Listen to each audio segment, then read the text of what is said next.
let me do the same thing with you. Just start out with your name, first and last, and the correct spelling so I have it on tape.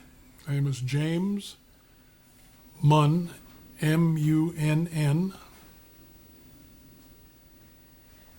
And you, let's see, you were Army Air Corps, is that correct? Would you like a glass of water? That would be great. Thank you very much. Jim, how about you? No, I'm fine. If you want, you can have one set right there next to you. It's pretty casual. Now you grew up where? California? California. And where were you when Pearl Harbor happened? When Pearl Harbor happened, I was visiting on a weekend visit to Los Angeles at Claremont. I was attending a prom at the Scripps College, and I was staying at the dormitory at Caltech, and woke up on Sunday morning and learned that the Japanese had attacked Pearl Harbor. So you were what, 1920? I would have been 19, I believe. Pretty young kid. Did you realize what this meant? Well, I think so. I realized that we had been attacked on that day, on the Sunday of December 7th, 41. I was, as I said, staying at the dormitory at Caltech in Pasadena, and I spent the largest part of that day taking various reserve naval officers from Caltech who were students there to San Pedro, where they were put on board ships. And so I got a very quick introduction into the whole enterprise. And the young woman that I was visiting, who was a lifetime friend of mine, and I had gone to Scripps at her invitation. Her father lived in Hawaii at Hilo, and of course we had no contact at all. So the fact that this uncertainty as to his safety was something that consumed us for the better part of a week until we learned that he was safe. And so I was kind of introduced to it rather swiftly.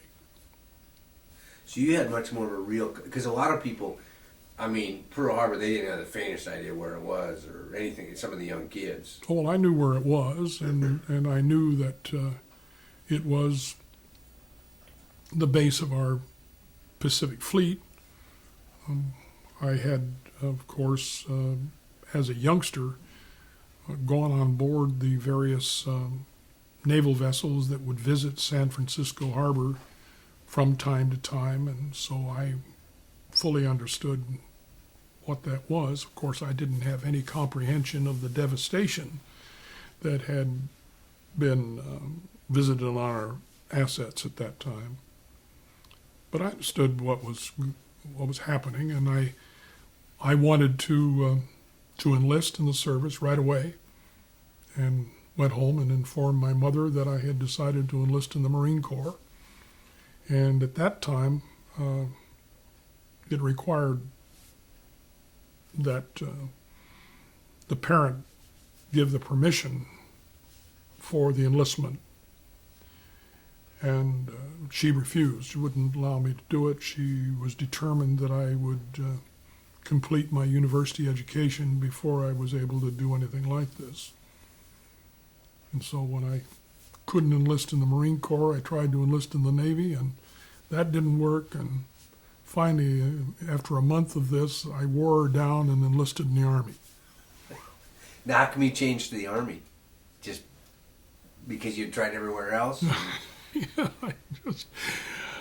I was getting frustrated, and I was reporting to whatever recruiting station I could report to, and it just happened that the Army was where it was when she said, "Okay, I quit.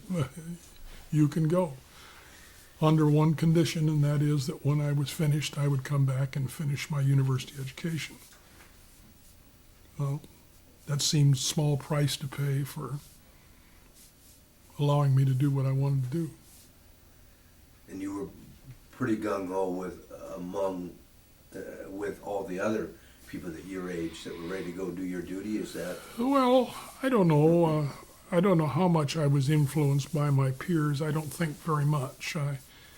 I was, of course, aware that some of these older men that I knew in the university who were at that time juniors and seniors were well advanced in the ROTC program, and so they were called to duty right away. But I don't think that I knew of or was really relating to my peers who were trying to enlist. That was just something that I wanted to do. And just about every male member of my family ended up in the service one way or another. So once you enlisted, what happened at that point? Once you Well, signed on the dotted line? At that time, when you enlisted in the Army, that's what you did. You enlisted in the Army, and your assignment was entirely at the initiative of the Army. And I had been enrolled in a field artillery ROTC unit at Santa Clara, where I was attending the university at the time. And this was the last time it ever happened to me, but the Army looked at that and said, field artillery, we'll assign him to Monterey Presidio. That's where there's field artillery. And I reported to Monterey Presidio, and when I got there, I discovered that it was a horse-drawn field artillery. And this was the last horse-drawn field artillery in the Army.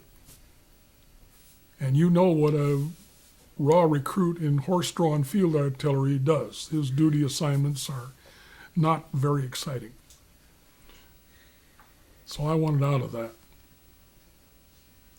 But I had really wanted to fly anyway. That was my whole object. I had determined that I would, at some point, become what was then called an aviation student. At that time, you could not be a commissioned officer and pilot if you were below the age of 21 when you graduated from flight school. So the prospects of my becoming an aviation cadet and becoming a flying officer was beyond me. But I could be an aviation student, and as an aviation student, I would have been commissioned, or I would receive a warrant as a staff sergeant. And my expectation was that I would become a staff sergeant pilot. So I made application for that program. But I was transferred from the horse-drawn field artillery to the Army Air Corps. And when I did that, I went to Wichita Falls, Texas, where I was assigned to a school for radio operators and mechanics.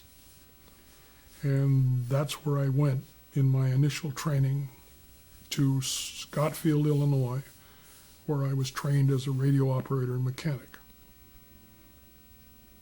And it was from that then that this application for flight training caught up with me, and I was assigned to flight school. That's how I started my participation in aviation. Kind of had to zig and zag your way to get there a little bit. Well, I had wanted to fly. My mother she raised me as a single mother. My father had passed away when I was 10 years old. And she raised my brother and I as a single person. And one of our great pleasures when we were young was to go out to Alameda, and we would watch the Pan American Clippers take off and fly off into the Orient. And I had all kinds of romantic notions about all of this. And on one occasion, this was in 1937, I think, might have been 30. No, it was 37. In 1937, we were there watching the Clippers take off for the Orient. And this was just before they had moved to Treasure Island, which was the site of the fair, the San Francisco Fair. So they were still at Alameda. We were watching this, and a fellow came by and wanted to know if my mother would like to take myself and my brother for an airplane ride. And she asked us if we'd like to go for an airplane. Well, it didn't take much persuasion to get us into that airplane. And so we went for that little flight around San Francisco Bay.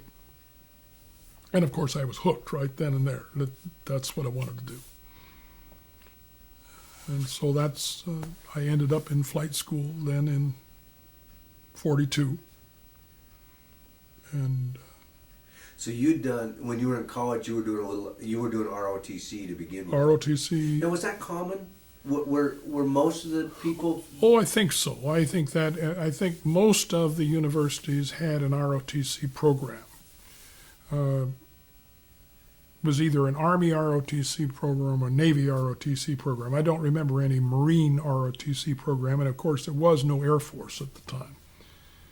So you were either involved in reserve officer training, that is, the university offered that program. This was something you had to volunteer for, of course. So is it more? I mean, like today we have it, but if I went to a college class, I could look and probably count on one hand how many ROTC people. In your classes, was it more common? Well, I think in Santa Clara it was. I don't know whether, for example, the University of California would have had a program of comparable size. But Santa Clara was a pretty small school, and it was all male. There was no co-eds at Santa Clara. It was, I used to joke with my mother that she had sent me to a Jesuit reformatory. And it was a pretty strict discipline type of atmosphere in which I was going to school. Just good training for the military. Well, I guess I think I reflect on it, and I think it was pretty good training, just for a living. But, so where did you? So then you went through you went through the artillery and then radio operator, and now you're ready to train to be a pilot. Where are you? I think it's kind of interesting as to how I got out of that artillery unit. My uncle, who had served in World War I and had been wounded, he'd been gassed and had been rather seriously disabled as a result of that. He had served in the artillery in World War I. I was in this unit for about, maybe 2-3 weeks, just introduced into it. And my uncle and who was my mother's brother, came to visit. And he visited with me, and I took them to lunch at the mess hall. And at that time, it was a company mess, and so the enlisted personnel, such as myself, were in one part of the mess hall, and then the non-commissioned officers were in the middle, and the commander and their staff was at the other end.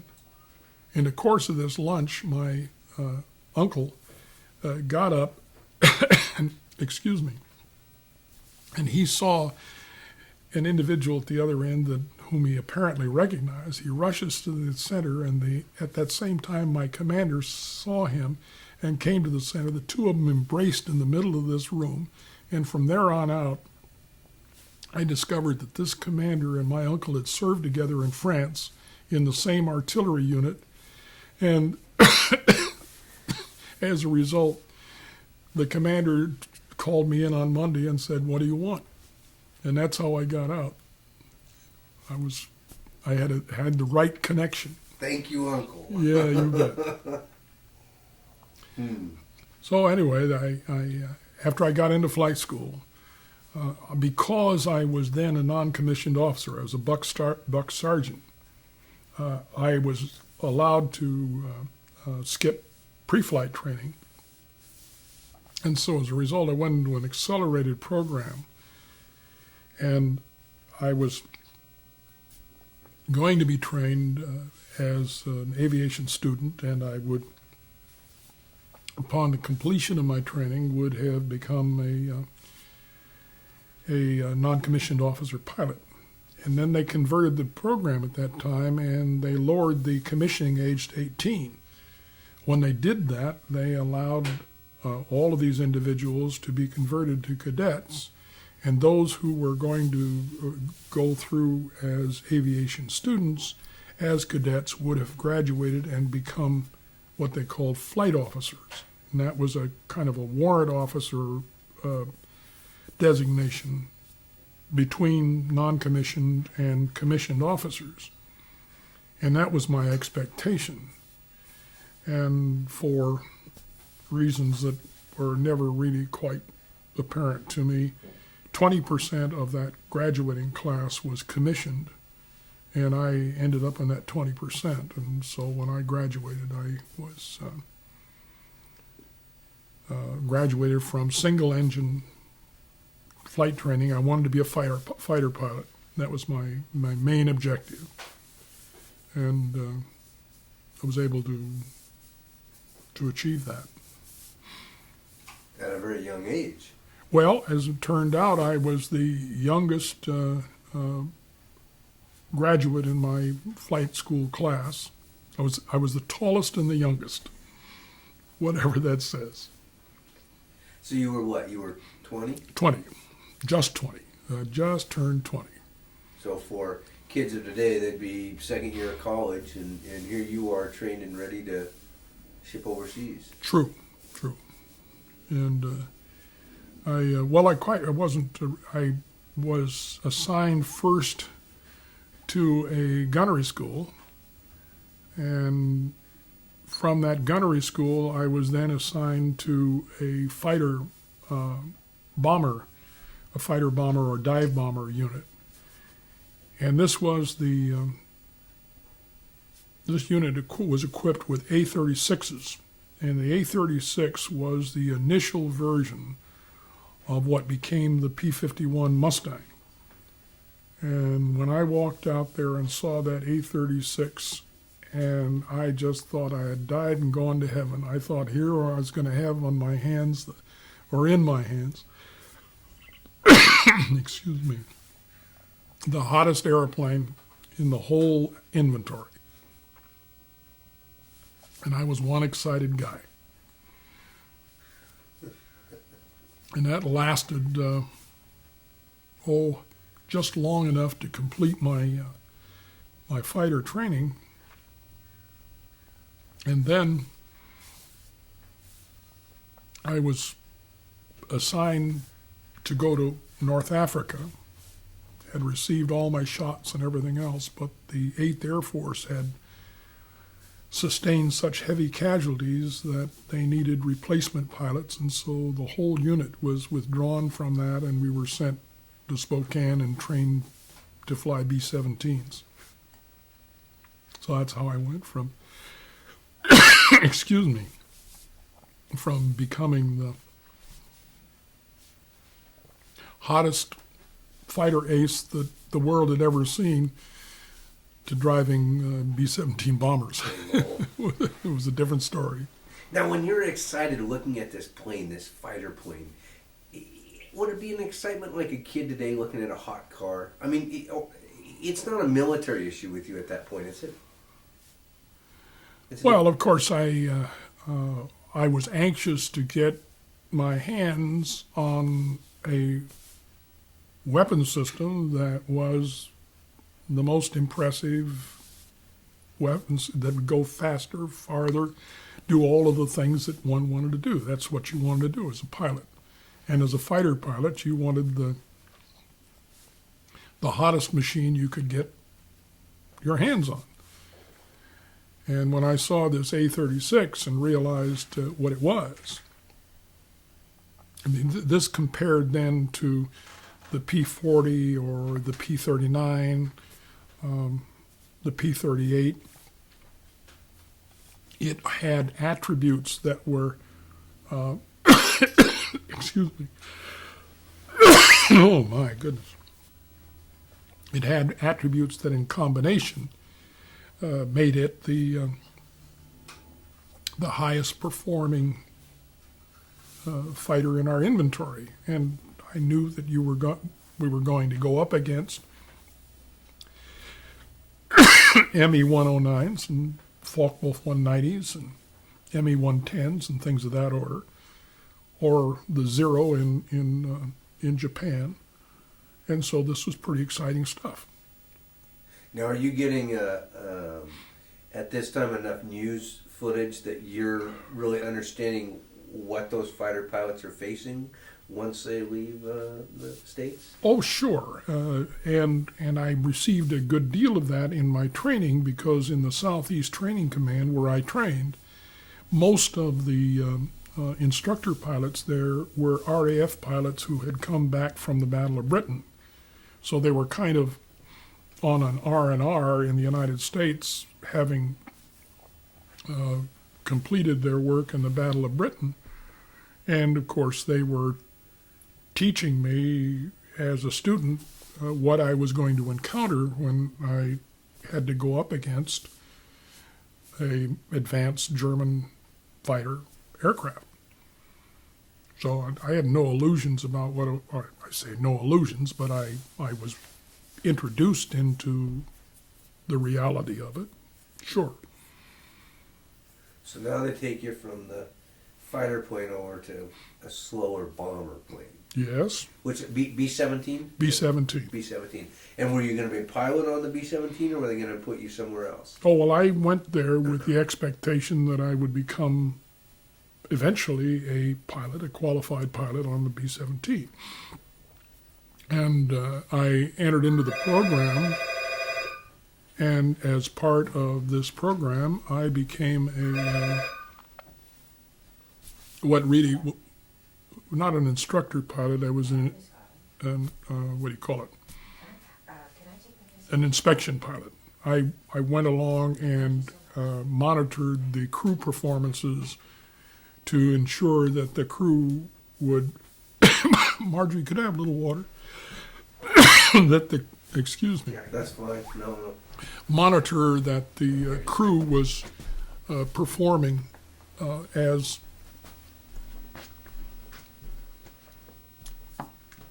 the standards required. And as a result, I was not part of a crew. And I performed this function both out of Spokane and Pendleton, Oregon.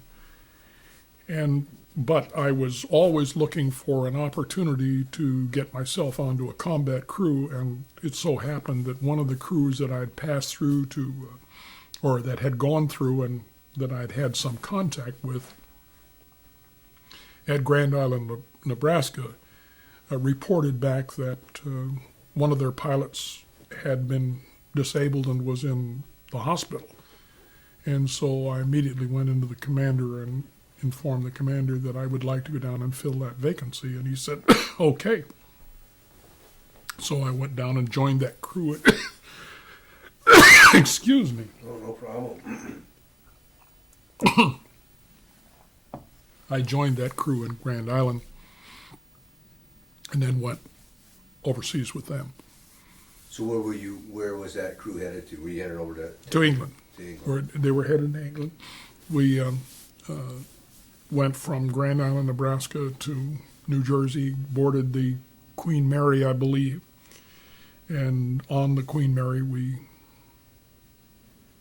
went to England and arrived in Scotland, and from there were introduced into the 8th Air Force.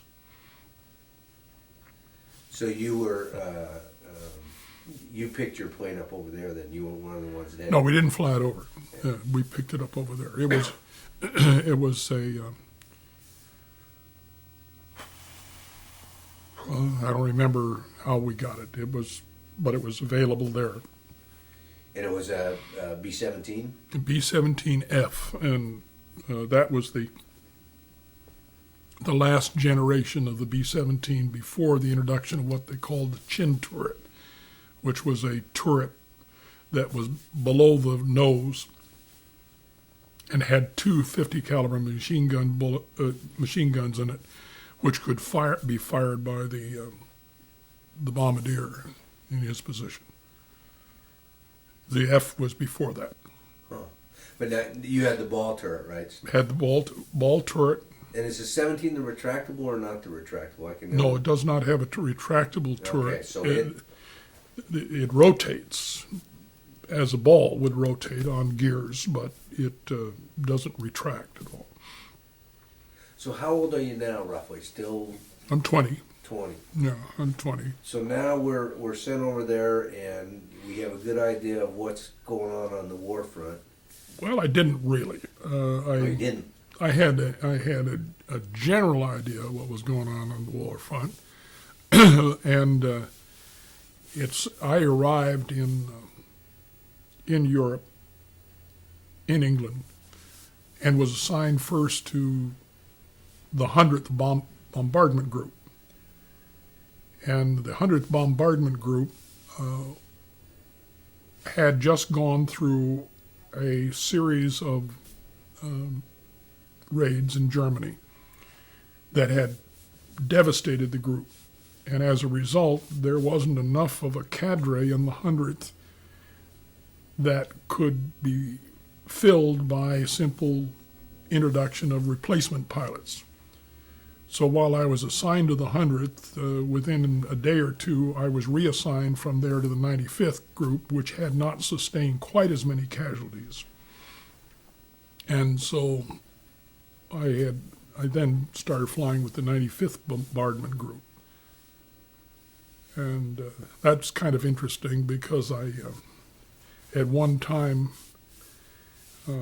sent a little donation to 100th Bombardment Group Memorial Association, and they started searching their records, and some fella called me and said, "We can see here where you were assigned to the 100th, but we can't see where you've ever flew a mission with the 100th."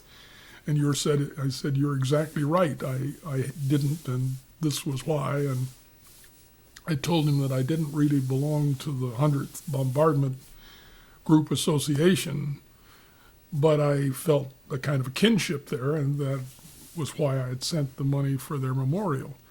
And the commander, who was not the commander of the group, but who was command of the Memorial Association, called me back and he says, "You're a member, once a member of the 100th, always a member of the 100th." But at any rate, I ended up in the 95th Bombardment Group, and that's where I flew my missions. So do you remember your very first mission with the 95th? I mean, or does it all become a blur after a while? Well, I'd have to research it some. I don't remember what was the first mission, but I flew. I think I flew all of my missions against targets, pretty deep targets in Germany. There were targets at Hamburg and Kiel and Ludwigshafen and Frankfurt, and I flew some in the Ruhr Valley and on the corridor going toward Berlin, but I never did fly anything quite as deep as Berlin. The first Berlin raid, daylight raid, occurred about a month after I was shot down. Now, did you ever come back from a flight that your plane didn't have some form of damage to it? I think there might have been one or two times when we didn't sustain any significant battle damage, but as far as I can remember, just about every trip we were on, we sustained some battle damage.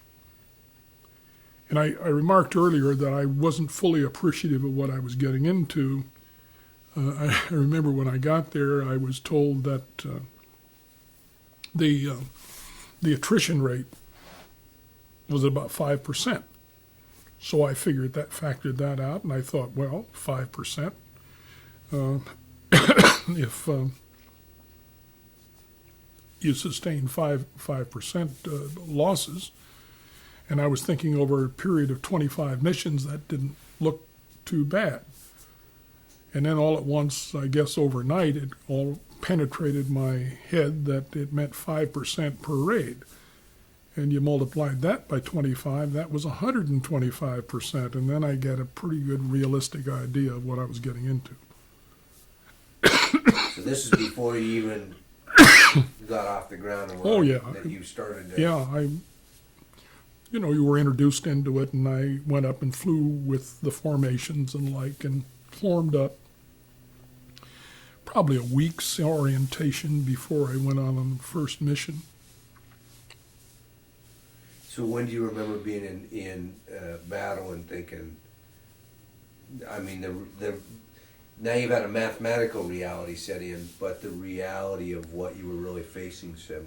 Well, you once you realize that you were in a very hostile environment and that you were there to do one thing, and that was to carry your load of bombs to the target and deliver them on the target. And that was your only mission. You had no mission out there to shoot down fighters or do anything else. The object here was to get through and get that job done. And that then became the focus of your entire attention and all of the things that, all the energies that you're going to bring to bear on this to do that. And surely, we're all frightened. There's no doubt about it. Probably terrified on occasion. But the other part of it is that, of course, you're there providing mutual support for those other individuals that are engaged similarly, as it were, and the whole idea of the cohesiveness of the unit, and you're wanting to do the very best job you could. And of course, if you could destroy a target the first time out, you didn't have to go back there again. And that was a very big incentive to make sure that whatever you did it well. There was an immense amount of heroism, if I can use that term, among the various crew members as to how they performed under very heavy and demanding circumstances. But it was not unusual. I mean, this is what people did. And of course there was this wonderful camaraderie that existed, and the sense of camaraderie with the other Allied air forces that were operating as well, the RAF and RCAF and the various other, the French and the Poles and the Czechs were all flying there, of course, mostly under RAF auspices, but it was, I wouldn't say a fraternity, but there was certainly a lot of camaraderie about it. You had an unspoken bond between... Oh, there's no doubt about it. I mean, that I think the fact that we were flying daylight missions as opposed to nighttime missions gave us a certain degree of credibility, so that we were not in there taking on missions that were somewhat diminished from the kinds of roles that the RAF had performed so valiantly from the beginning of the war. The RAF had, of course, fought the Battle of Britain with immense courage and had done marvelous work in stemming the tide. But now we were there, and we were flying these daylight raids, and I think that gave us a certain amount of credibility in their eyes. that allowed us to function with this kind of association. Now you you got shot down, is that right? Yes. How did or where did that happen? And what was it like? I was on a raid to Frankfurt, and this was the first large raid against Frankfurt. Frankfurt was a key target area. In association with another town called Ludwigshafen, was the location of chemical plants and variety of other critical items, plus it was a large marshalling yard and railroad station presence and the like, so that there was a core communications coming out of Frankfurt, as well as the manufacturing and the heavy manufacturing that occurred there. That was the location of the IG Farben headquarters and the like. So it was a significant target. And this was the first raid on Frankfurt. We had started one before, but it was aborted for some reason. I can't remember why. And so now we were there. And it was very heavily defended. And it was a deep penetration, having to go all the way across Belgium and into Germany and then come back over the route. There was a lot of German fighter aircraft stationed along the route and in the periphery. And there was a heavy amount of anti-aircraft fire that was generated in and around the vicinity of that target area. So we went down there, and on our way to the target, we were struck by fighters.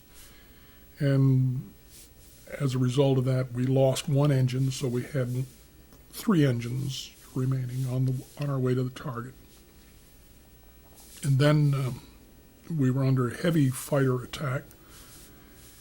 And then over the target area, between the initial point and the target release point, we were under severe anti-aircraft fire, in which the anti-aircraft blew out the forward windscreen and put a big hole in the bottom of the airplane, and we were pretty well crippled at that point and lost another engine. So we're down now to 2. So when we left the target area on our way back, we were unable to maintain our airspeed or our altitude, and we began gradual descent. And of course, in those circumstances, excuse me, the Luftwaffe would pick on you because you were a cripple, and now they wanted to get you out of there. And so it continued. And that continued until finally the aircraft just simply stopped flying after the last assault, a little bit south of Brussels. And that's where I got out. And it was very troubling to me because I thought, when I got out of the airplane, I thought I was the only survivor. I didn't think anybody else had survived. And for the better part of a year, I had no other knowledge that any other person in that airplane had survived. And for a pilot to leave an airplane without knowing what the circumstances of the crew were, that weighed pretty heavily on me. But in December of 1944, a group of prisoners who had been moved from camps in Poland came to our camp in Pomerania, and there among those prisoners was my radio operator. And I learned from him that I had lost all communication with the back end of the airplane over the target, so I was unable to communicate with anybody back there. And while I had signaled that they should abandon the aircraft. I had no idea whether or not this had effect. Well, it turned out that the waist gunner, one waist gunner, had been severely injured, and they threw him out of the airplane, pulled his ripcord, and threw him out. And he ultimately, excuse me, was picked up, and then he was repatriated back to the United States on the Swedish liner Gripsholm, which was a prisoner exchange. And he did, in fact, survive. And he had very severe stomach and chest wounds. The other waist gunner, the radio operator, and the ball turret gunner and the tail gunner all got out of the airplane over Luxembourg, which would have been about an hour and a half before I abandoned the airplane. So it was kind of reassuring to me later on to realize that I hadn't left everybody up there.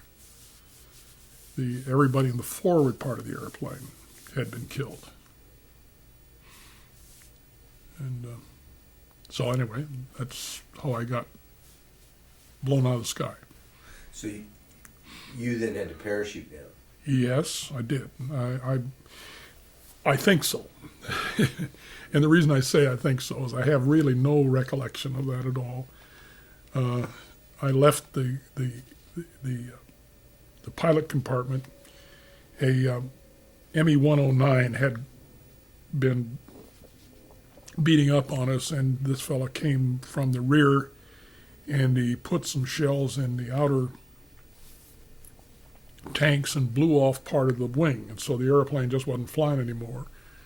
And I got out of the airplane, but the last thing I can remember is I was down below 1,500 feet, and as far as I can tell, somehow the canopy opened and I ended up hanging in some trees, and there I was on the ground. So I don't have any recollection of that descent. I've tried to think about it. Boy, that's low. I even had all kinds of thoughts about people saying things to me in the cockpit or as I was leaving the airplane, but that was impossible because here I had no windscreen in the front of the airplane, the air coming through there and the noise of the airplane and the like. I couldn't have heard anything even if it had been talking right in my ear, but you have all of these illusions, and that's where it is. So you got then hung up in trees? Is that where you ended up when you... Well, I did not have my parachute fully fastened, so I had, I think, only one leg strap fastened, and I had a chest pack chute. And I think the airplane got hung up in the trees, and I just kind of rolled out of the harness onto the ground. Next thing I knew, I was on the ground, and I was out of the parachute. I didn't have anything there. I was just laying there on the ground. Enemy territory. Yeah, it was in in Belgium. Yeah. Excuse me. And from there, I had started to try to move away from the location where I had come down because we had been taught through escape and invasion training that we should move on. And so I did. I had packets of evasion kits and the like, and part of which had morphine syrettes in it, and I was able to use the morphine to kind of dull the pain of some of the wounds that I had sustained. And I got out of there. And I guess I was loose probably for, a couple hours. And I had come up against a farmyard, and there was a young girl out in the back of the farmyard who was obviously to me Belgian, and she was feeding some farm animals. So I was feeling pretty punked by then, and so I signaled to her, and then she came and she could see who I was. So she went in and got her grandmother to come out, and her grandmother took me into the house and she got a big sheet and put it over the chair to keep all the mud and grime and everything else that I was carrying. And then she began to see what she could do for me. And I remember that she poured me a nice big glass of cognac. And you can imagine, with cognac and morphine and everything else that I was in, I was feeling no pain at this point. Excuse me. So then they decided they would do something with me, and they took me into a local hospital. And at the hospital, they proceeded to try to address some of the wounds I had sustained and the problems I had. And they put me under ether, and when I came up out of the ether, the German guard was there, and I think what they did was they decided that I was too badly beaten up that they could do anything with me, so they just turned me over to the local Gestapo. That's what happened. And now I was a prisoner.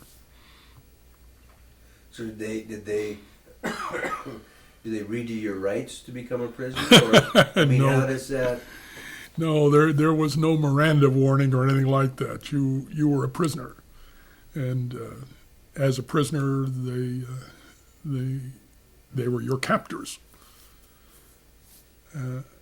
I don't remember at that point that I sustained any abuse. The person that in whose custody I was delivered was the local head of the Gestapo in that village, which I learned, and I had some fluency in German, so I was able to follow their conversations, although I didn't engage them in conversation and reveal to them that I had any fluency in German. I had enough good sense not to do that, I thought. But they were not abusive to me at all, and they transferred me from there to a local Catholic hospital run by some nuns who I really don't remember the order that they were, but in this hospital were not only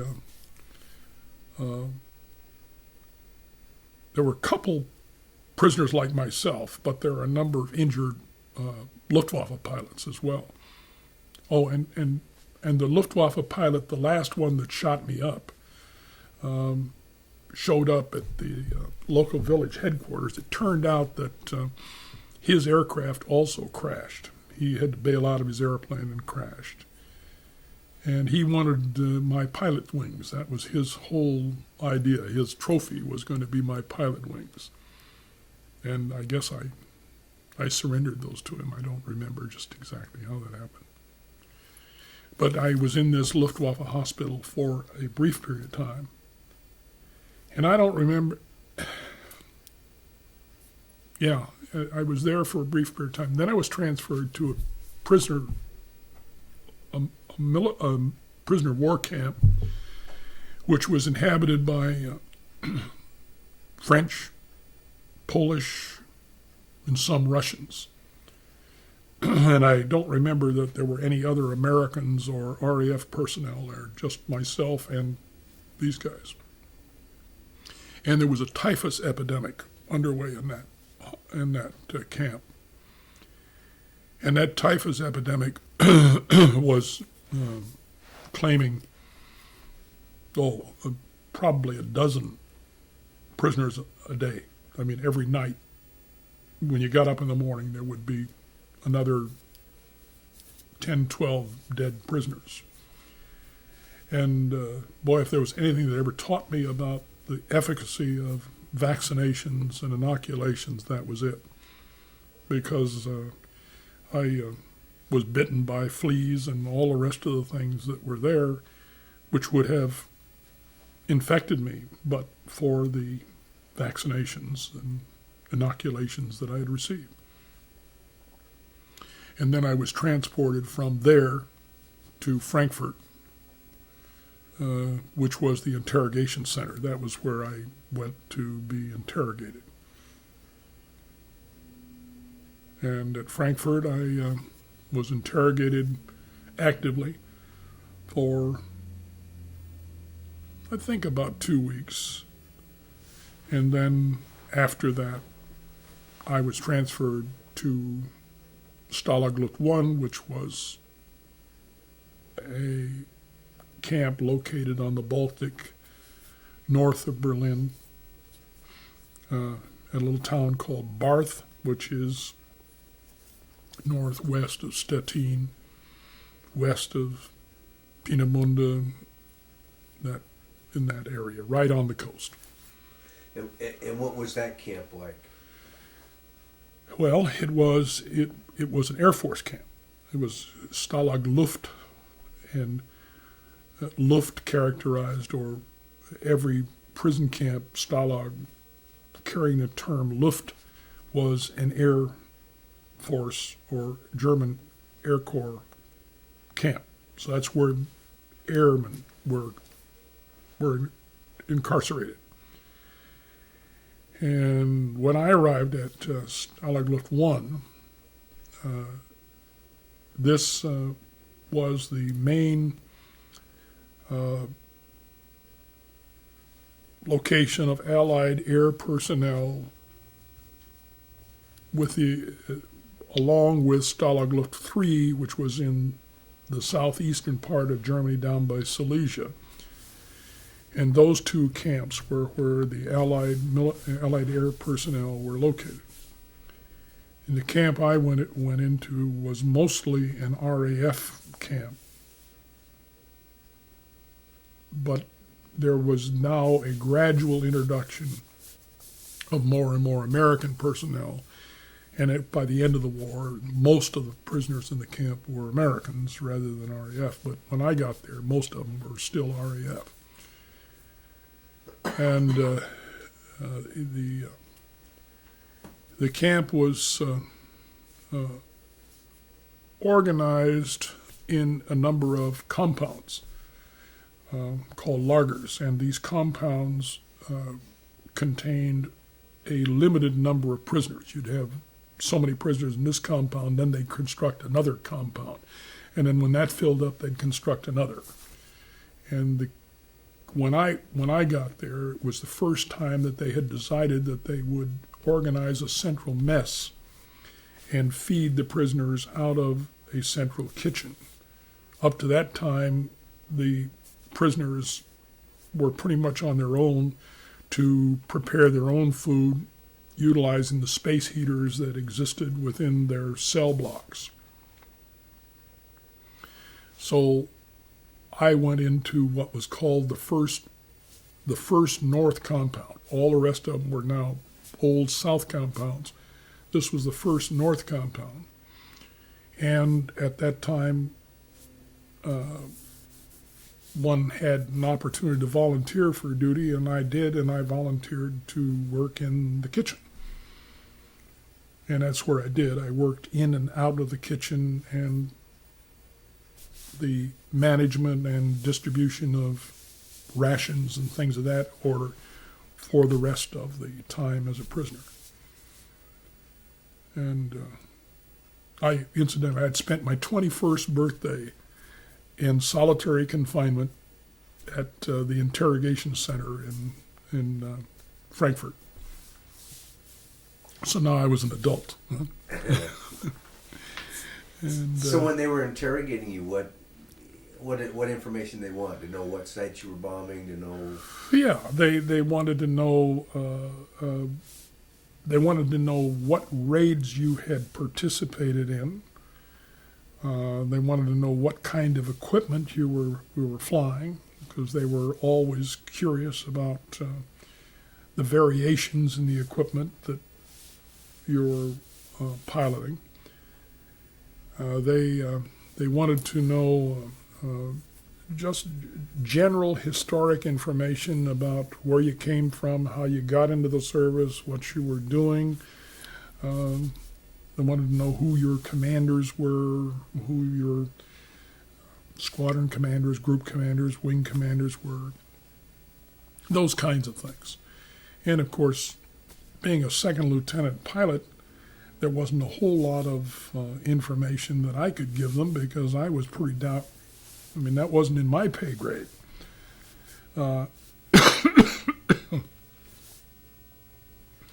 They seemed to know quite a bit about me. It wasn't, I mean, the amount of information that they had about us and each of us was fairly extensive and detailed. I mean, they knew who my parents were, they knew where I came from, they knew all of these kinds of things, so that as they would interrogate you, they would repeatedly reveal some little piece of information that kind of told you, and that was all calculated to get you to be reassured that they knew it all anyway, so why wouldn't you tell them? And I suppose that uniformly, I think that they did not meet with any significant success among American prisoners. They were pretty well trained and schooled and did not give much cooperation to the captors. They used the usual techniques, of leaving the lights on in your cell for 36 hours or 48 hours at a crack, or turning the heat way down or putting the heat all the way up, and you had rather Spartan surroundings, and you never knew when you were going to get out of there, and they would interrupt you and do all of the. But I did not, aside being just shoved around a little bit, didn't have any physical abuse. Some prisoners did. I had a very dear friend by the name of Hartwell, and he was an extraordinary individual, because he was 23 years old and he was a lieutenant colonel, and it was kind of unusual. And they worked him over pretty well, and I saw him just before he was released to go to the camp, and he exhibited a good deal of bruising and punishment, but I didn't sustain any of that. So that was because of his rank, probably? Or? It was a curiosity, why was a person carrying the rank of lieutenant colonel who was 23 years old? And he looked like he was 17. I mean, this guy was, he looked like a child. And I think it was just a curiosity. There's something they wanted to know, what his connections were or something, And, and I suppose that every now and then there was somebody who was of specific interest to them that they abused, and they were perfectly capable of doing that. In the camp itself, our treatment was when the Luftwaffe was in charge. Okay, it was correct. When the Wehrmacht, the army, was in charge, it was still correct but Spartan. When the SS was in charge and the Gestapo was in charge, it got mean. And it largely depended upon who was in charge of the camp that you were there, that determined the kind of treatment you got. I would say that uniformly, the senior officers who commanded us in that camp, were men of immense courage and strength, and imparted that to the prisoners there, so that we maintained a unified, coherent camp attitude and morale. It was never any doubt in our mind that we were going to prevail and this thing was going to end in our favor, and we were going to leave a destroyed Germany behind. It wasn't a question, just when. So what was what was an average day like then? Did life in a prison camp become? Well, in the main, for the biggest body of prisoners who were just that, regular prisoners, it was a matter of getting up in the morning, bathing, having a little bit of breakfast. Rations were, toward the end, as the war went on, became a bit more meager.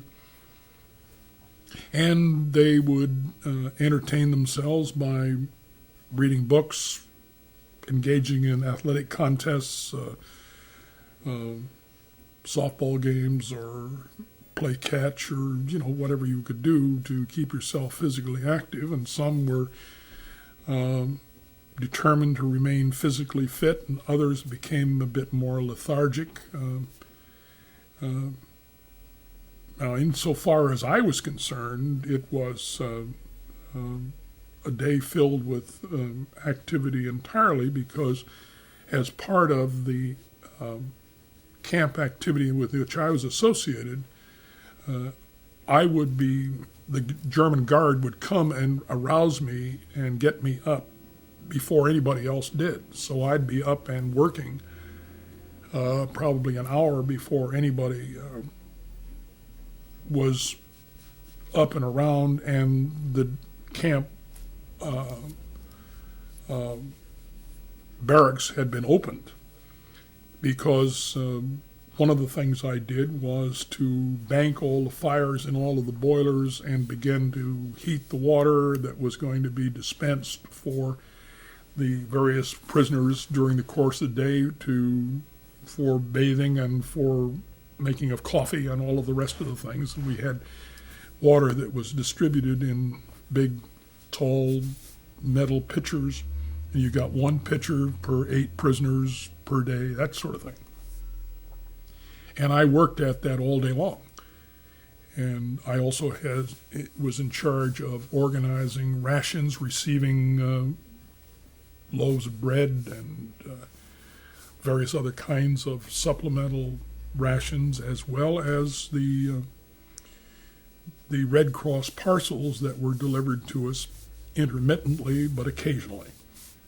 And that was part of my activities, and as a result, I would work the whole day, and then when the barracks would be locked up at night, I would still have about an hour's work to do in banking all the fires for the next day and being sure that they would all be ready to begin the next day, fill the boilers and the like. And that one of the big perks was every day that I was in that camp, I had a hot bath.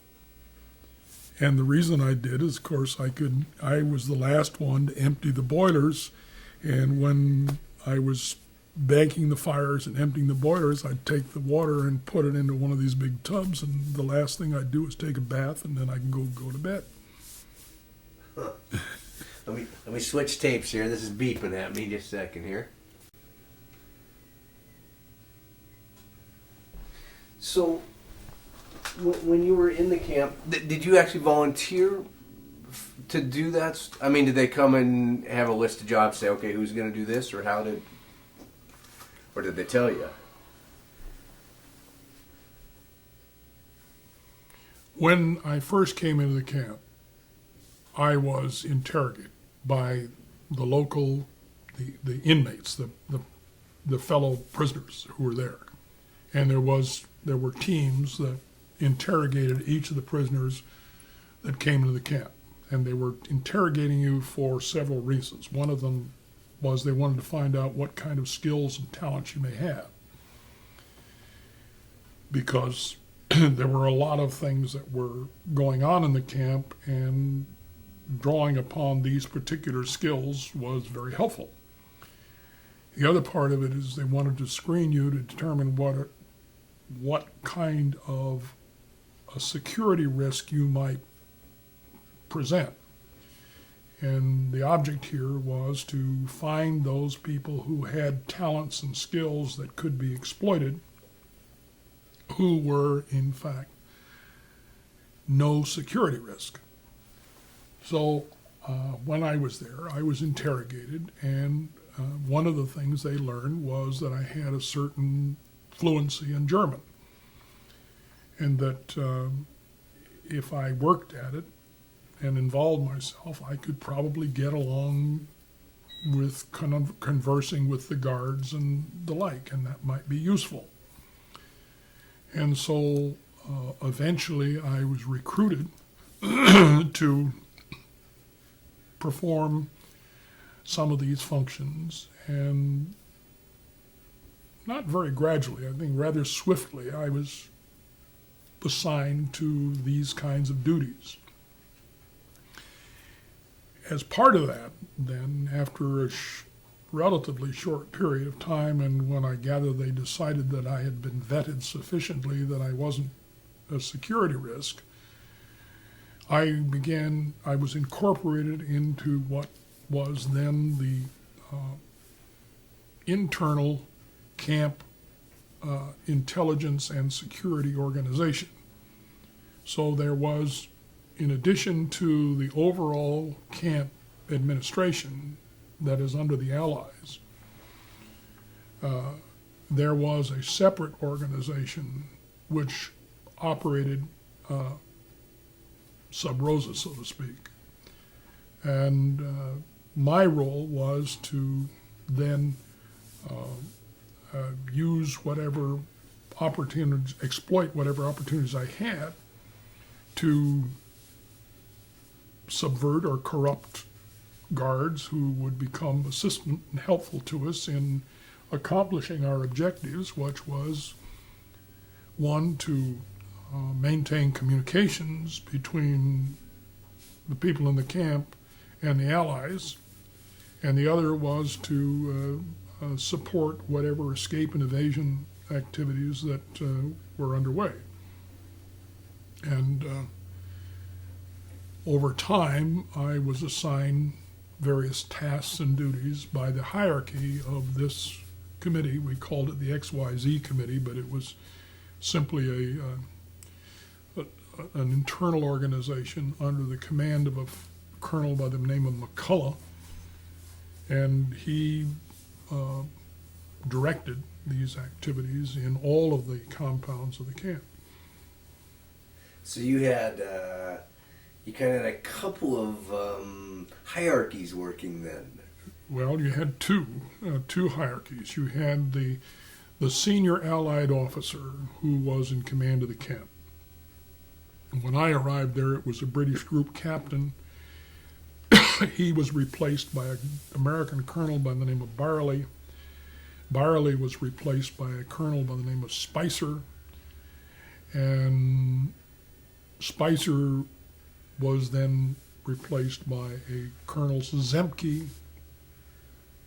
And there were reasons for all of these replacements and displacements. And they represented the Allied command that interfaced directly with the Germans, so that Colonel Spicer or Colonel Zemke would relate to the German commandant of the camp, and it was through them that the directions and orders were routinely directed to the prisoners as to how they should conduct themselves and what they should do. Separate and apart from that was this secret organization that we had operating in the camp, which was there for the purpose of continuing to wage war against the Germans.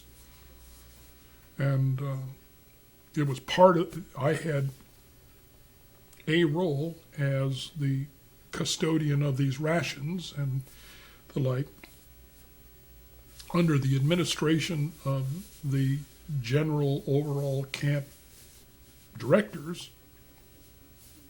And then I had this role to perform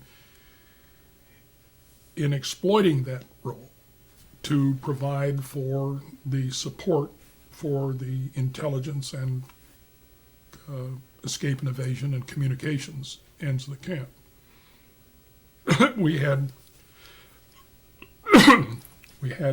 maintained radio reception in the camp so that we knew we listened to BBC regularly and knew what was transpiring. We weren't dependent entirely upon German sources. We also had transmitters that we were able to transmit to the Allies regularly and give them information as to what was transpiring in the camp itself.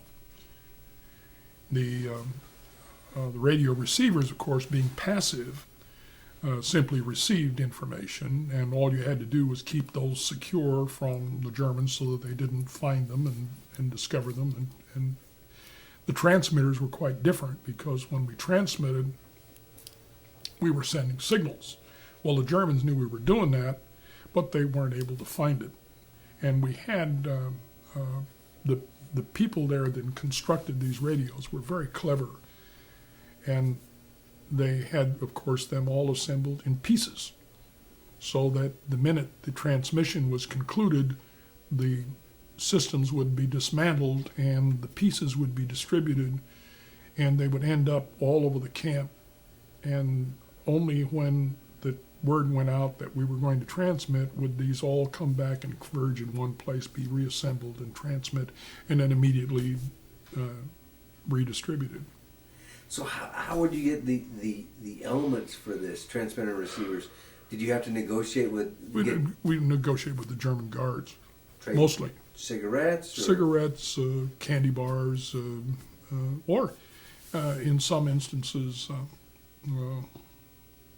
promises for asylum or other kinds of inducements that we could use. Whatever we figured they were vulnerable to, we would exploit.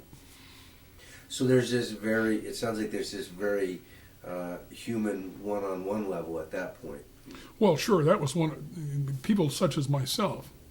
My task was to establish a relationship with the guards or the people that I interfaced with, to the extent that I could ultimately cultivate that relationship and ultimately corrupt them and get them to cooperate. And of course, you would explore their family relationships and all kinds of things, their health concerns or whatever it was, and what they were vulnerable to.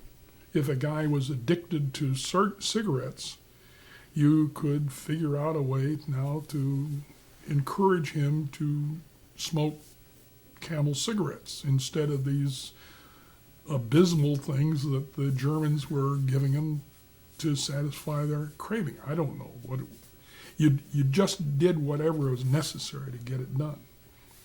So the war didn't stop then when you became a prisoner? Well, of course not.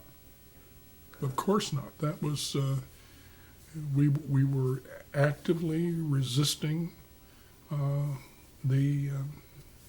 our captors in every way we could.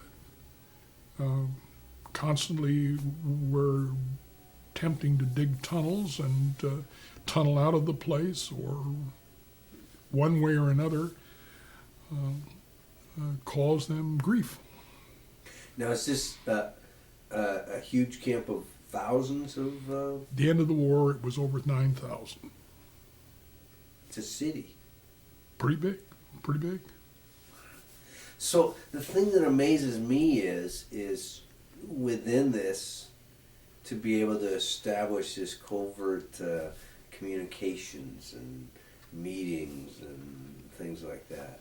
I mean, but it was interesting because you talked about having to kind of be indoctrinated by your fellow servicemen because they had to make sure you were okay first, right? Well, I wasn't indoctrinated as much as I was interrogated and vetted. They wanted to make absolutely sure, one, that I was who I said I was, two, that they could confirm this, that in fact I was what I said I was, and that there was not anything in my background that would cause them to be suspicious. Now you can imagine if I had a certain degree of fluency with German, they would now immediately wonder, okay, now how did he obtain this fluency in German? Where did that come from? And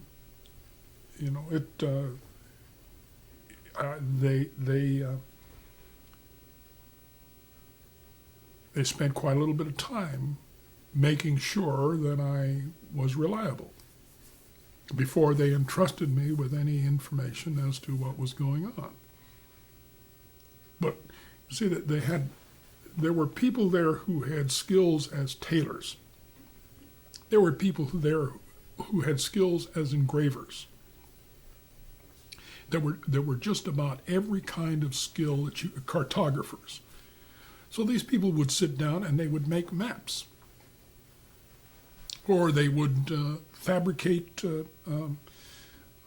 work permits and travel permits and all kinds of German documentation that would allow a person to travel in Germany using these bogus documents as to establish their authenticity. Clothing. Take the garments, military garments, and convert those into what would pass for civilian garments in a particular section of Germany.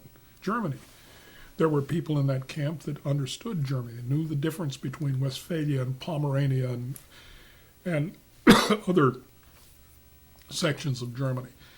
And they knew how people should be clothed, and they were traveling, what a person who was a German farmer would look like instead of a German businessman. And you'd be astonished at the skills that were assembled there and the ability of these people to put together these kinds of arrangements. So this was again that Yank ingenuity that was one of those elements that helped win the war because... Absolutely. Plus the fact that the Americans were not only ingenious, but they were determined. I mean, there wasn't any question at all that we were going to prevail. But now, what was in a broad brushstroke the demeanor of the guards that you were facing? Were they pretty easy to persuade over, or were they still extremely committed? Or is that too broad of a question? Yeah, it is too broad of a question. An member of the SS, was a hard nut to crack. Most of the time,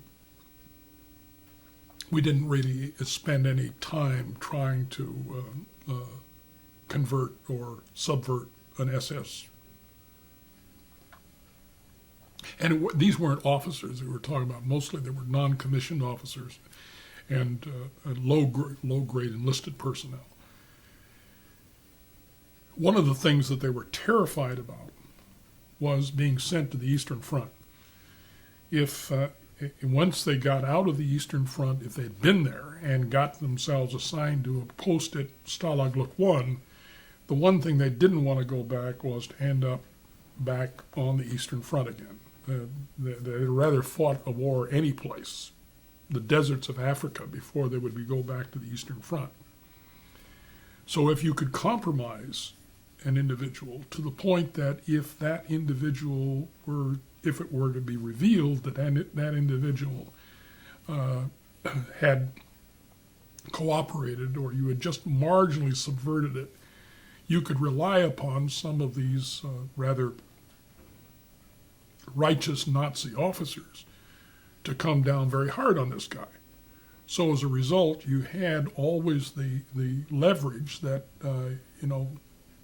you don't really want this to be exposed. You like it here. You certainly don't want to go to the Eastern Front. I mean, that was one way you could leverage it. There were a lot of other ways, just enormous number of ways that one could leverage these things. Well, that's amazing because you're using that that SS discipline against. Always we would exploit it as much as we could.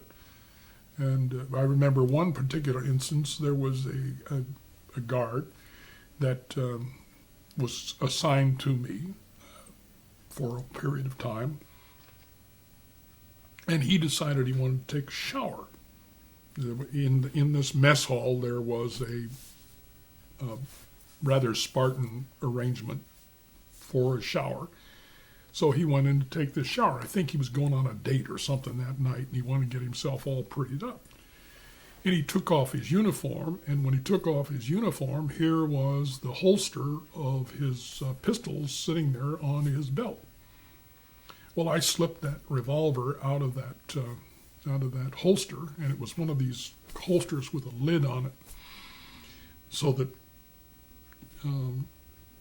it wasn't readily apparent whether or not the weapon was in the holster or not. But I'd slipped it out of there, and I pitched the weapon over the fence to a prisoner on the other side, and it went off into the possession of whoever it ended up in possession. And when he came out of the shower, he was getting himself dressed, and when he finally got himself dressed and was getting ready to go, he was checking his uniform and realized that the weapon wasn't there. He searched around for that weapon. He was absolutely terrified, just terrified. And so I told him that I would see what I could do, and if he could avoid an inspection for 24 hours without revealing that he had lost his weapon, I might be able to help him. Well, of course, I was able to go and get the weapon back and return and restore it to him. And when I did, but the weapon I restored to him was not his weapon. The weapon I gave him back was a weapon similar to his, different serial numbers, different everything else. So now he had a weapon which on casual inspection looks like he has his. If he ever had to count for it, it's gone. And he was very cooperative. Because all you had to say was, check the serial number of his weapons. Well, he knew that. Yeah. Yeah. Huh. I told him that I was sorry, that I don't remember how I said it, but he knew exactly what it was, and there he was, and he had a problem. Now, we did things like that to him all the time. So how much, as a prisoner, how much fear did you live under? Or did you figure you had the upper hand most How of the much fear were we under? time? Yeah. Well, every now and then, the Germans would do something that was calculated to intimidate. Colonel Spicer, who was a towering figure, a man of immense courage, I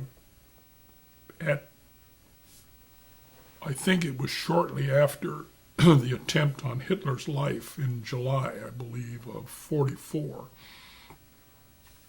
Hitler had issued an order that the Allied airmen were to be executed. And this order, I think, had something to do with the bombing raid on Dresden, which was a terrible, terrible raid. And so as a result, there was this apprehension that the Germans would begin to execute Hitler's orders. We had learned about that, and we knew that had happened. At that time, the German commandants decided that one of the things they would do would be to try to substantially alter the relationships between themselves and the prisoners through intimidation of the commander and compelling the commander to adopt the Nazi salute in return for the German salute to the commander. Well, Spicer understood right away that what they were trying to do was to undermine his authority and otherwise compromise the position, which would have had disastrous effects on the morale and erosion of morale. So he refused. They then court-martialed him and sentenced him to death and put him in solitary confinement. And that's when the command of the camp passed from Spicer to Zemke. Well, this didn't work. The reaction of the prisoners was exactly the opposite. Spicer now became a symbol for and a focus of prisoner cohesion in opposition to the Germans, and as a result, we became probably less cooperative than we were before. But nevertheless, there was an attempt on their part, and we were guarded by dogs. And at night, the guards who would come into the compound at the end of roll call would have these very ferocious dogs, guard dogs. And they would use the guard dogs in attempt at intimidation. And every now and then, if there was a light glimmering in a cell block or something like that that was beyond the hour when lights were to be extinguished or the like, then they would turn these dogs loose against the outside shutters, and they would just raise a racket out there. And it made it very clear to you that the last thing you wanted to do was to get into the clutches of those dogs, because that, you'd be pretty terrifying experience.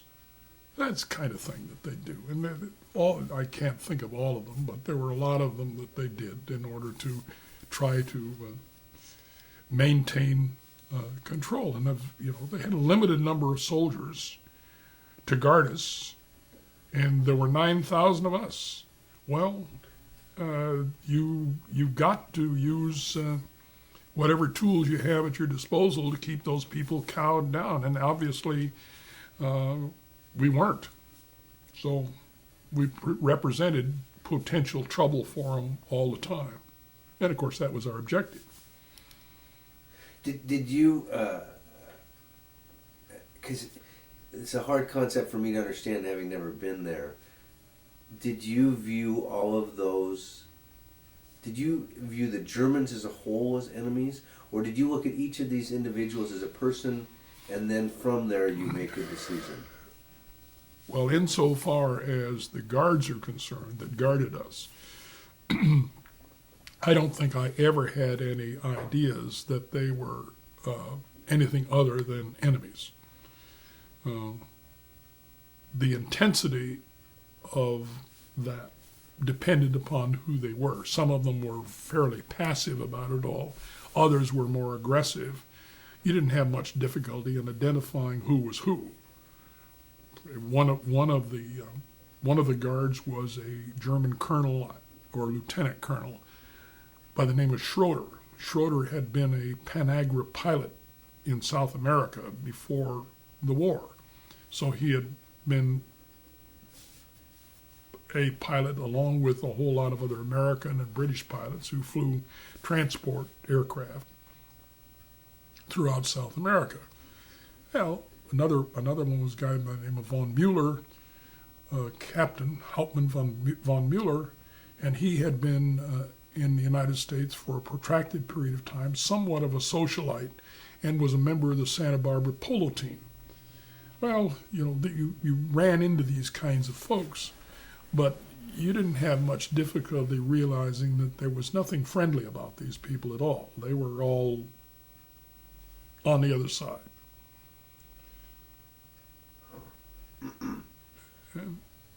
But there was a German underground.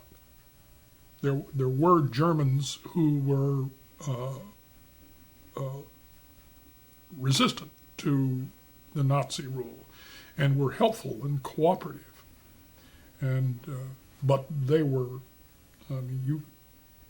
your contacts with them had to be very carefully constructed and be sure that nothing got betrayed, because these people would have been gone in a heartbeat. So, as you were working these guards, Hmm. and again, I'm kind of understanding they're enemy, but you're also trying to get on a personal level with them. Did it become that type of thing where it was, what's going on in town, what's your family? Did you become somewhat of a friend with Oh, them? sure. Oh, sure. I had one guard that Rudy. He was a fellow probably in his late 50s, and by this time they were the Germans were dragging into their services anybody that could breathe, and he was a guy that just was in terrible health. I think he had liver problems and heart problems and all kinds of things. And he was a frightened guy. And this is just what he was. He was frightened. If you thought of him and you were with him for a little bit of time, you would say to yourself, this guy is frightened about everything. His wife, whom he adored and was very close to, was important to him, she lived in Berlin. And by this time, we were bombing Berlin rather regularly, and the Russians were driving toward Berlin. You could see that the Eastern Front was collapsing. And so what we'd do with Rudy is we would simply tell him all of the terrifying things that was going to happen to him and his wife, and you just capitalized on this. And he became next thing to a basket case. Well, a guard who is in those circumstances is pretty easy to manipulate. I had another guard that worked with me by the name of Struck. And Struck was one of these individuals of great rectitude. He was a square man. Physically, he was powerfully built and square-faced and boxy type physique. And he was always very correct about everything he did. But he was also always very congenial toward me and correct toward me. He never did anything. And so he allowed me to do a lot of things that I would not be allowed to do if I were or had a guard there who was very active in his administration and oversight of what I was doing. Well, in the middle of 1944, we had received, or the Germans had given us a barrel, and this barrel had, I think it was beer, non-alcoholic beer, whatever it was terrible, just terrible. And nobody wanted it. And even if we were down with no water rations, they wouldn't want this beer. It was that bad. Well, I drained the whole keg. And when I drained the whole keg, there was, somewhere, I've forgotten how it came about, but anyway, I ended up with raisins. And I ended up with some boxes of raisins. So I stuffed all these raisins down in this barrel. And I put some yeast down in the barrel and put some sugar down in the barrel. And I stuck this barrel over in the corner of this ration room, and I hid it under loaves of bread. And I left this thing there for the rest of 44. Well, in December of 44, the war was going badly for them. And the German commander decided that he would, in fact, allow intercourse now among the various compounds of the camp. And it was predicated upon the fact that we would all agree that for this period of time, 48 or 72 hours, I don't remember, it was just a brief period of time, we would cease all activities and we would not try to escape, and we would all give our parole that we would in fact abide by the rules. So we all agreed. The commanders negotiated it, and it made very clear to us that now we were going to have the gates opened and we could visit friends in other camps and other loggers for a brief period of time. And this is on, I think, Christmas Eve. I had received the second parcel. I received 2 Red Cross parcels while I was in camp. The year and a half I was there, I got 2. One of them came just in advance of Christmas. And this parcel had all kinds of things, including, nutritious things. This included some canned milk and some Jell-O and things of that nature. Well, it was cold outside, so we manufactured some ice cream, or kind of a frozen dessert, and a couple other things. The fact of the matter is, it turned out that our meal was so rich that I couldn't keep it on my stomach and I had to regurgitate it all. But as part of this little celebration, Strzok comes in, and he's got a couple paper sacks. And in these paper sacks, he's got sausages and pieces of white bread, and he had a couple bottles of schnapps and a bottle of wine. And so he said that he wanted to participate in our celebration, and he was a Christian, and he wanted to do this for the sake of the season. But at the same time, Strzok said to me, "And we'll open up that barrel of wine that you've got stashed over there in the corner." And he knew that was there all the time. And never one time did he ever betray it, or did he ever use it against me as an infraction of the rules. Well, that's interesting when you break it down on that one-to-one level. This was really, insofar as my function in the camp was concerned, it was all one-on-one.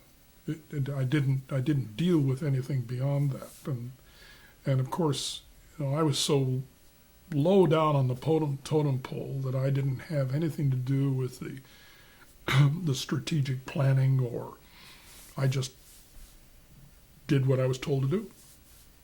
Just like the rest of the service, you did what your job was.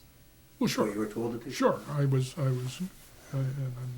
didn't have any difficulty understanding that I was there to perform my function, and the performance of my function was related to the performance of everybody else's function.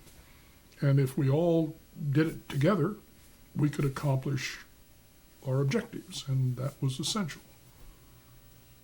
Was there? It sounds like I could pretty much get anything I wanted from you somehow through the camp. If there was something I wanted, if I started asking, somebody would find it for me. I suppose that's true. Not that I originated this, but if someone came to me for something, I could, if it was available, I could turn it up. What was the most valuable trade commodity you had? I think cigarettes. We would receive Red Cross parcels, and these Red Cross parcels would be delivered into my custody. That is, that portion of the camp that related to that were delivered into my custody there in the North Compound. And then I was responsible for the distribution of those parcels. Now, all those parcels, the Red Cross parcels, contain cigarettes. And so I would take a certain number of packs of cigarettes out of each ration. So I would short the camp whatever number I was directed to short. That body of cigarettes now became trading material for us to utilize for whatever purposes. And it was kind of ingenious. There was 3 guys, Maychek, Rogelio, and Lopresto. And these 3 guys were, they would have been made great hustlers or con artists anywhere. They were really a crew. And they organized a gambling game. And they encouraged the prisoners to come and gamble for cigarettes. And, of course, some of them would win and some would lose. Well, the result of this, of course, that this whole operation masked the fact that a certain portion of the cigarettes was being diverted before it ever got out there. So these 3 guys ran this kind of floating crap game around the camp, and they were able to obscure the fact that a certain portion of the rations were being retained by the intelligence committee for purposes of trading with the Germans. I like that, the intelligence committee. Well, whatever it was. Yeah, no, but I mean, that's it. You established on, I mean, that's amazing how all that could quietly develop and it just had to evolve. And Well, it's interesting to me, Colonel Zemke had written a book, and he came to Seattle, and he was at the Flight Museum, and he was going to promote his book. I went out there and listened to him talk, and he related things, and his perspective was different from mine. Not in any great detail, but in some parts of his recollection. So when when he'd finished, I approached him and asked him, and I said, Colonel, how is it that I was here in the camp under these circumstances, and your recollection of what had transpired is different from mine? He said that his response was that he deliberately kept himself separate from Colonel McCullum's activities, so that if at any time Zemke was subject to any kind of interrogation like Colonel Spicer had been subjected to, Zemke would not have the knowledge about these activities, and as a result, there was nothing he could reveal. And here was a man, I've always thought that Zemke was a man of enormous courage, and he had deliberately kept himself ignorant of these facts because he did not want to be put in a position where he could possibly compromise it. And I thought, well, that's quite one, quite understandable, but 2, a matter of complete loyalty to the cause. wow. And they lived together. McCullum and Zemke lived together in the same cell block. But I guess that discipline, yeah. And again, the belief of what they were fighting for, I would assume helped. Well, these guys were. It's quite interesting to me that here these guys they were fighter pilots. I mean, Zemke was a fighter pilot, and a very successful one. And Francis Gabreski was the leading ace in Europe at the time. I mean, these were people who, that's what they were, was fighter pilots. And yet here they were on the ground, and they were really soldiers first.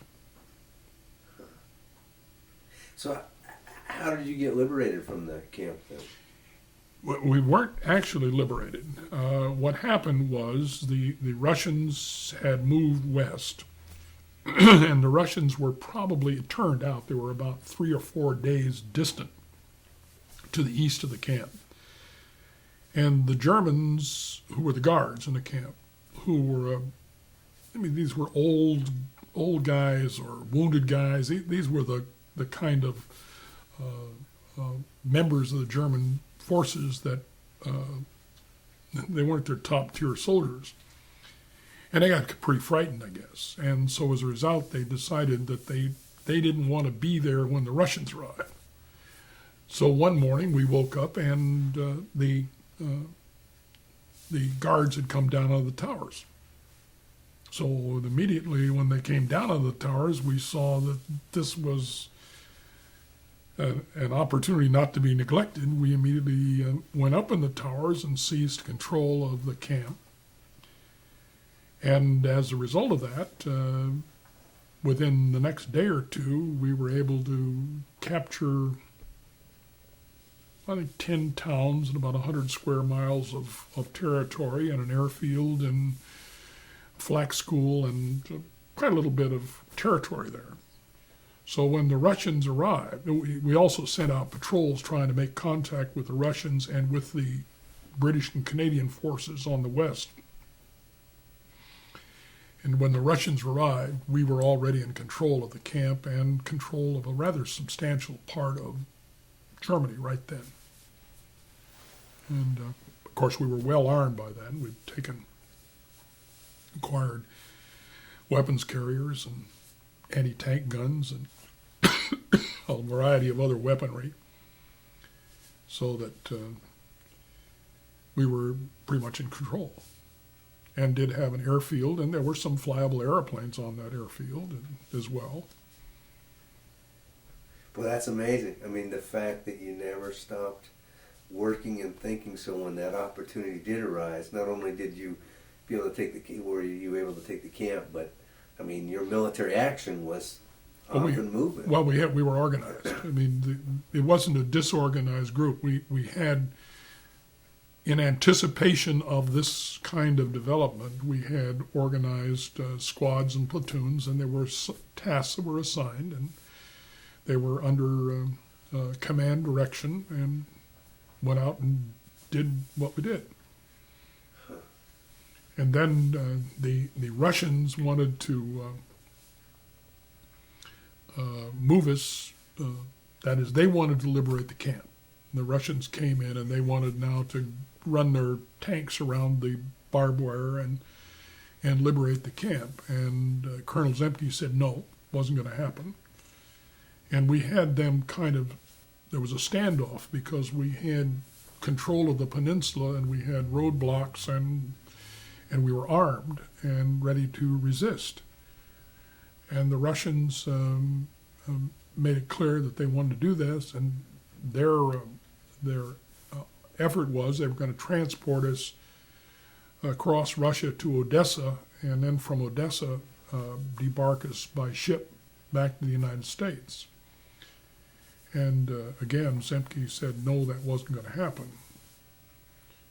And there again was an exhibition of his courage, because this Russian colonel, I think he was, might have been a marshal, might have been a general, I don't remember. But anyway, he rode in with on horseback. Beautiful horse. Oh, just a gorgeous horse. And he rode in on this horse, and he argued with Zemke, and Zemke is standing there on the ground facing this Russian soldier with an aide with him on horseback. And I witnessed this. This Russian officer pulled out his revolver and pointed it at Zemke's head and ordered him to surrender the camp, and Zemke literally said, no, it won't happen. And ultimately the standoff ended, and this guy retreated, and then a little later the 8th Air Force came in and landed at the airfield that we had secured and flew us out. And that's who you were with, right? The 8th Air Force? Yes, Yeah. they came and landed and flew us out. So it's interesting because in two regards, A, being in the air, and then B, being in the POW camp,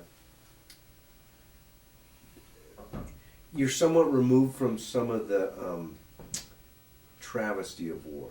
I mean, you aren't right close to it, or am I perceiving that wrong? Well, yes and no. One, we were constantly receiving new prisoners, and we fully understood the air battles that were being waged, and these individuals would come to us in various conditions. So some of them had been badly burned, bruised, shot up, all kinds of ways.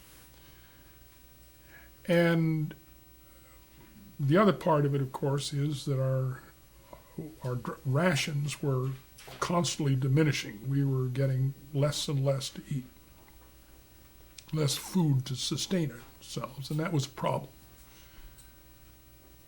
The other part of it is that the air battle was still going on around us. We were witness to it. We could see the bomber streams coming. They'd come across the Baltic and turn south, go to Berlin or wherever they were going. And we would see every now and then aircraft that was knocked out of the formations and were crashing there. And in one or two occasions, we were witness to the air battles right there in our proximity. There's one time a couple mosquitoes came in over Berlin, and they would make the circuit. They would go in over Berlin, and then they would immediately turn north, get to the Baltic, and then after they got over the Baltic, they would be free of anti-aircraft fire as they were retreating. And these mosquitoes came in, and they turned right there by our camp, and when they turned by our camp, here was an Me-108 that came in and lined up right behind the first mosquito. And of course, we were all terrified that that mosquito was going to get shot down by this Me-108. Big problem was the 108 neglected to look at his rear and realize that there was another mosquito following right behind that one, and he blew that 108 right out of the sky. And the jubilation in that camp lasted for a couple days. So we weren't entirely divorced from the war.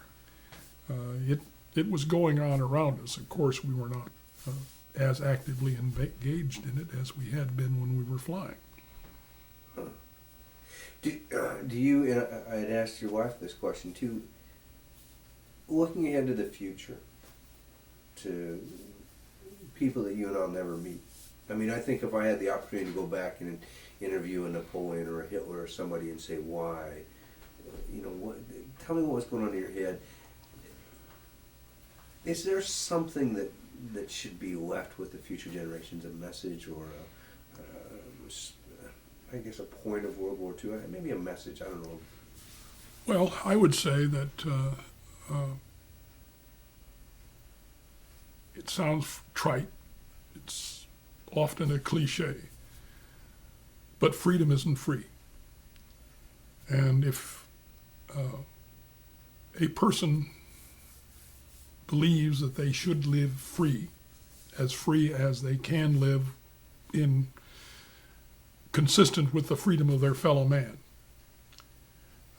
they have to understand that there are individuals, ideologies that are hostile to freedom, that see freedom as a condition in which man is not well organized, doesn't do the kinds of things that these people perceive that he should do in order to achieve whatever their objectives are.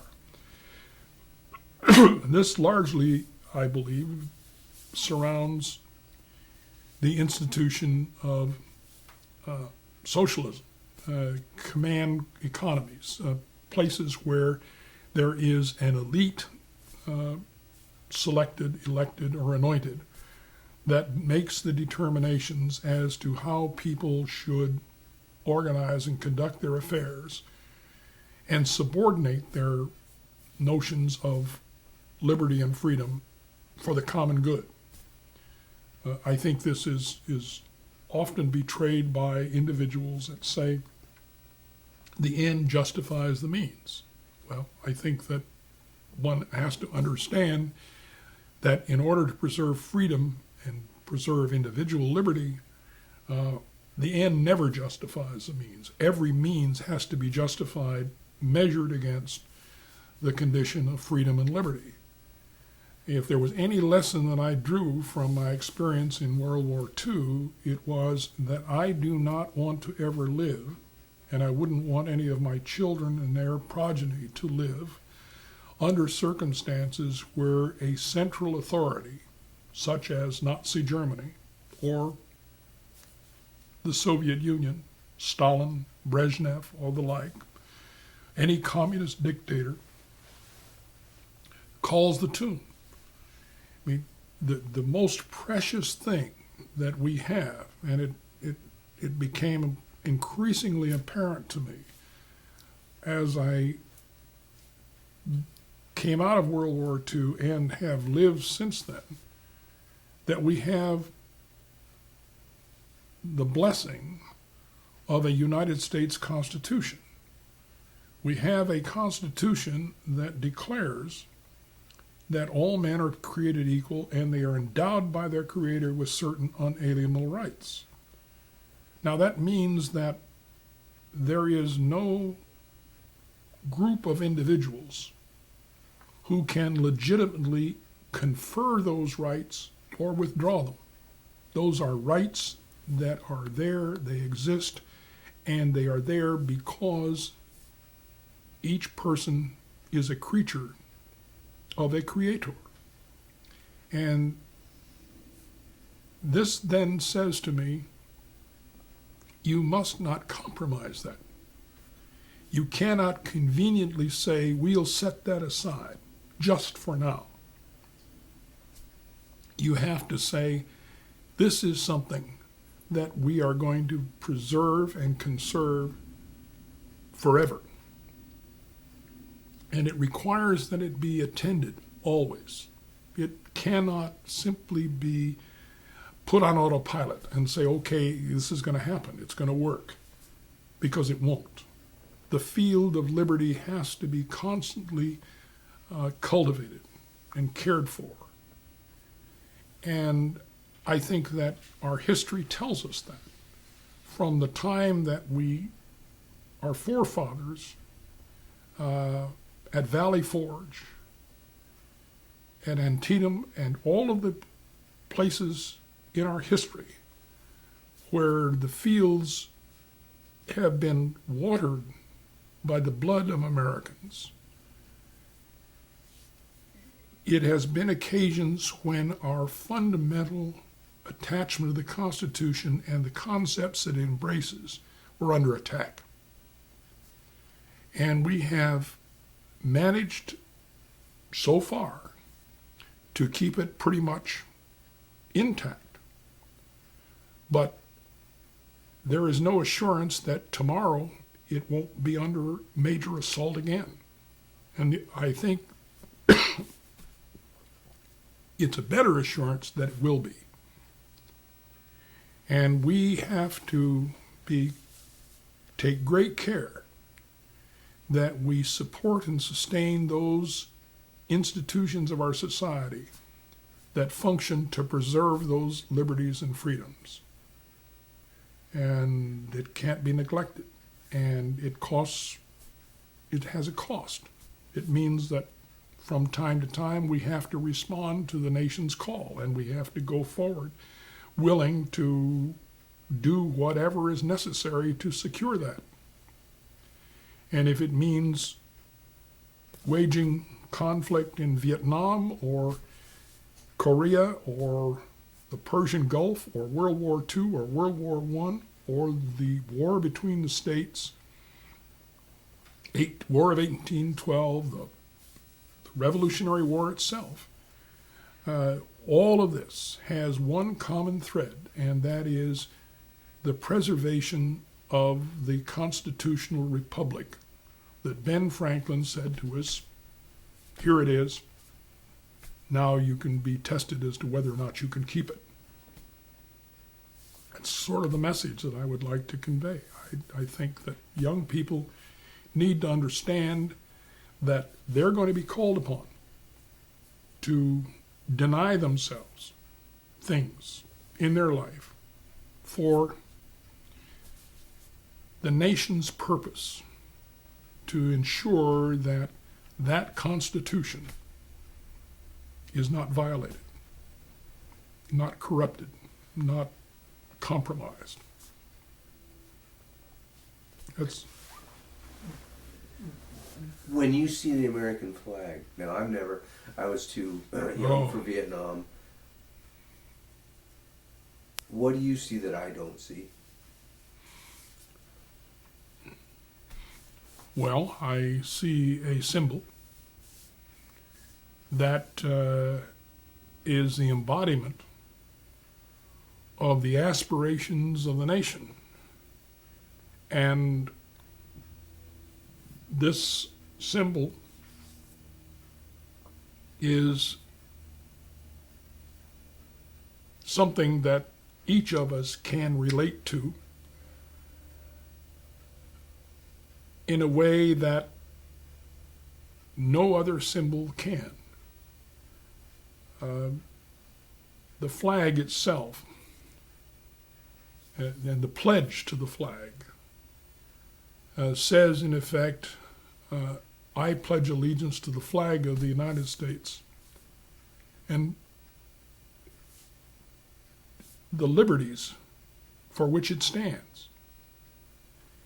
Well, it's not there genuflecting before some piece of bunting. It is reaffirming on each occasion that I see the flag that I am committed to these liberties that are embraced within this United States Constitution that says, here we are, and that each of us is created as the equal of the other. I lose complete patience with these people who begin to beat their breasts over previous failures to meet the aspirations. Sure, did slavery exist here? You bet. Was it a bad thing? Sure. Was it an unqualified evil? Yes. But having said that, that's simply an expression of the human condition, and it doesn't have anything to do with those concepts that are embraced within the Constitution of the United States that declares our attachment to liberty. And when I see the flag, that's what it says to me. I say to myself, okay, I understand that. That flag flew at Fort Sumter. That flag was raised at Suribachi on Iwo Jima.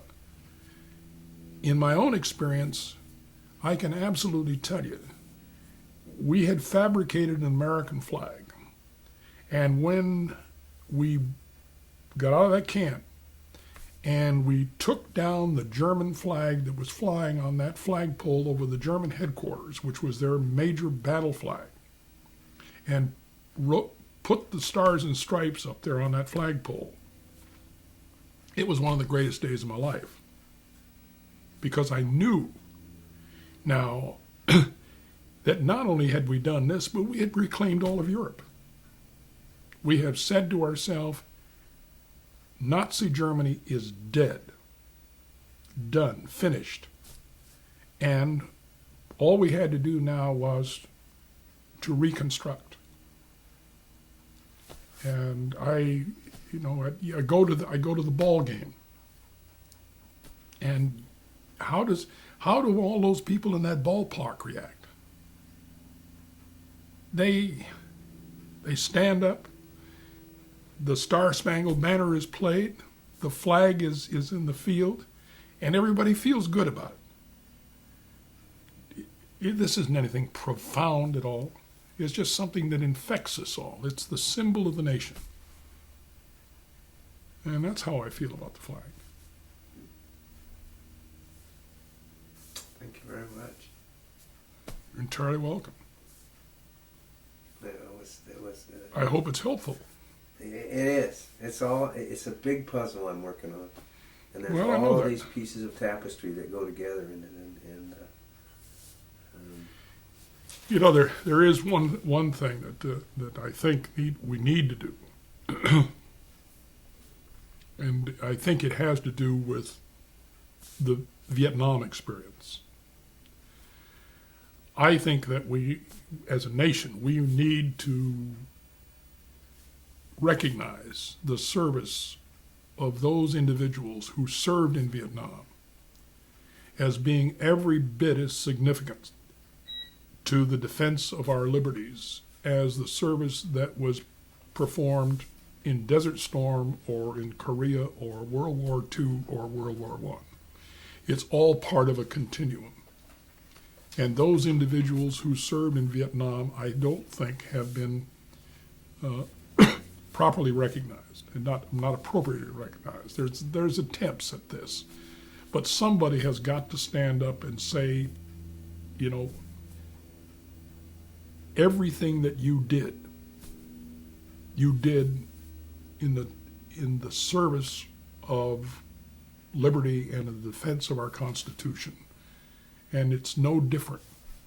No matter how imperfectly we were commanded or whatever we think about as to the political directions of the war, that has really nothing to do with how those men and women served there.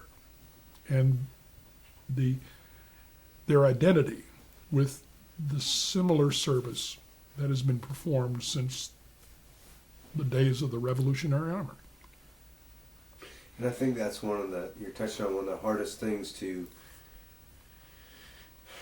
break apart. I mean, do we say a war is a war is a war?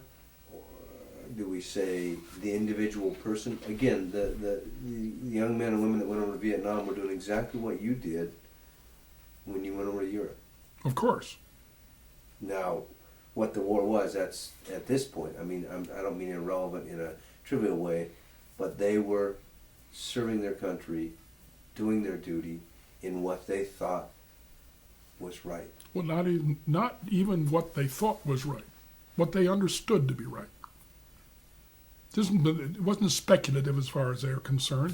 They understood it just as well as the person in Korea or the person in Germany did, or Japan, or the Pacific, or at Verdun, or Bella Woods, or wherever you want to pick it. The one thing, the United States is unique. It is absolutely unique on this planet. We're not here because we were born here. We're not here because we were born into some landed gentry or some trade or something else, and our family's been here for 300 years or 1,000 years. Or we can trace our roots back to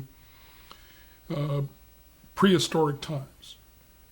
We're here because we elected to come here. You can go over this whole world and you probably could find somebody in every village in this world that's got a relative in Philadelphia.